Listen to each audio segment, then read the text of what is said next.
3 দিন হয়েছে কিস্তি তুলে গাড়ি কিনছি। কিস্তি কি সরকারে বুঝাই দিয়া যাইব? কিস্তি কি সরকারে বুঝাই দিয়া যাইব? অটো রিক্সা বন্ধ করে দিছে, ব্যাটারি রিক্সা বন্ধ করে দিছে। তা আমরা কি করে খামু? আমার একটা সিদ্ধান্ত দেখ না, তোরা এটা কইরা খা। এই যে কতদিন এই 8টার দিকে রাস্তায় নামছি, এখনো পেটে ভাত পড়ে নাই, থাকি মেসে। এই যে গাড়ি চালামু, গিয়া ভাত খামু, ভাত খায়া কিছু টাকা থাকলে মা বাপের খাওয়ামু। এই যে আজকে তো মা বাপে উপাস, আমি এক টাকা পাঠাই নাই। এই যে মা ফোন দিতেছে, কিরে বাবা টাকা পাঠা। এটা কোনো কথা? এটা কথা না। যারা হইলো ওই যে অটো রিক্সা চালা, এর আগে চুরি করতো, এখন অটো রিক্সা চালা। মানুষ কি ভালো হইতেছে না? ভালো হইতেছে না। সরকারে কে লেগে অটো রিক্সা বন্ধ করে দিব?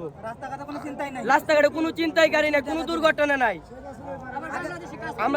এমন কোন গাড়ি নাই যে অ্যাক্সিডেন্ট না করে। ট্রাক কোন, বাস কোন, সিএনজি কোন, হুন্ডা কোন, সবাই কিন্তু ভাই অ্যাক্সিডেন্ট করে। অ্যাক্সিডেন্ট ছাড়া কোনো গাড়ি বাংলাদেশে নাই।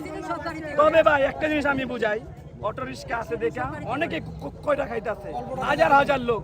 ঠিক আছে, এই যে দেখেন ঘর ভাড়া, কিস্তি, বোর বাচ্চা, সিজারের রুগী, তারপর মনে করেন যে ফ্যামিলি, আত্মীয় স্বজন, বন্ধু বান্ধব, সবারই কিন্তু একটা রিক্সাওয়ালা চালায়। আর একটা রিক্সাওয়ালা চালায় একটা মহাজন।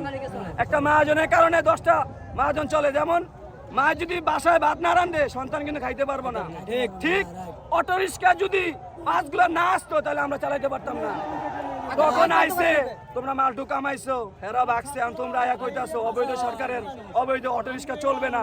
অবৈধ সরকার তো মেট্রো রেল করছে, ওই পদ্মা সেতু করছে, এটি তোরা ভাঙ্গা দে, এটি তোরা বাদ দিয়ে দে। ও মা, ওটিতে চলবা, আরামে যাইবা। আর আমরা অটো রিক্সা চালাইলে সমস্যা হয়ে যাইব? হ্যাঁ, এই যে দেখেন স্টুডেন্ট গো কত না ভালোবাসছি। 5 জন স্টুডেন্ট উঠলে আমরা 50 টাকা ভাড়া নেই। ঢাকা শহরে কোন বাহনটা আছে 10 টাকা ভাড়া নিব? দেখে দেন, নগদে পাও, পুচে যাবো কেন থেকে। ঠিক আছে, 5 বছরের মধ্যে আমি গাড়ি চালাই, একটা অ্যাক্সিডেন্ট হয় না। হয়তো বা একটু লাগতে পারে, রিস্কার লাগে, 2 হাত একসাথে থাকলে তালি বাজবেই। ঠিক আছে, এরপরে আরেকটা বলি, রিস্কাওয়ালারা বলে কি, আমরা উঠ পড়লে তারা খ্যাপ পায় না। তারা করে কি, 50 টাকার ভাড়ারে 80 টাকা চায়। একটা স্টুডেন্ট বাসা থেকে একটা মা 100 টাকা ভাড়া দেয়, ভাইজান তুই 40 টাকা দিয়ে দেবি, 40 টাকা দিয়ে আবি, 20 টাকা তুই খাবি। রিস্কাওয়ালার যখন কয় মামা যাইবেন, 2 জন যদি বাচ্চা থাকে, কই যাবেন? আইডিয়াল ভাড়া চায় কত? 120 টাকা। 120 টাকা ভাড়া চায়। কেন চায়? তারা কয় ভাড়া পায় না। কেন ভাড়া পাইবো? তারা তো ভাড়াই চায় বেশি। একটা স্টুডেন্ট বাসাতে বাইরে এসে 100 টাকা লইয়া, তাতে একবারে ভাড়া চায় 80 টাকা। আর আমরা অটোওয়ালারা 40 টাকা লয়ে যাই, 50 টাকা লয়ে যাই, 30 টাকা লয়ে যাই। আমরা যতটুকু মানুষের জন্য করি, আপনি জিজ্ঞাসা করেন। এখন আপনি আমার কাছে আসছেন দেখে বলতেছি যে আমারটা ভালো। আপনি আরো লোকের জিজ্ঞাসা করেন, যে স্টুডেন্টকে জিজ্ঞাসা করেন যে একটা অটোওয়ালারা যদি তাদের সাথে খারাপ ব্যবহার করে থাকে, আমরা কোনোদিন অটো রিক্সা চালাবো না। এটা রাজপথ আমরা বলে যাবো। আর হ্যাঁ, যে ডিসিশনটা নিছে তার মাথায় কোনো কিছু নাই। একটা মূর্খ লোক হচ্ছে, সে খারাপ, তার মাথায় কিচ্ছু নাই। তার মাথায় এটা বোঝা উচিত ছিল যে খালি আমি ডিসিশন নিলে হইব।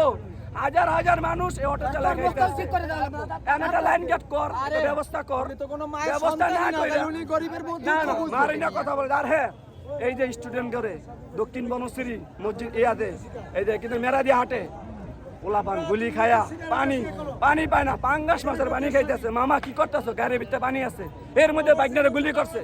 মামা রানিং এ উঠছে, অ্যাক্সিডেন্ট হয়েছে। মামা চলো না, ইউনিট হাসপাতাল, প্রমাণ দিব।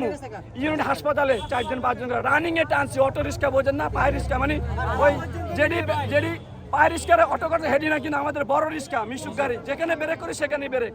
ঠিক আছে, নামাই দিছি। মামা বাড়ালো, আরে মামা তোমরা বাঁচলে আমরা বাঁচবো।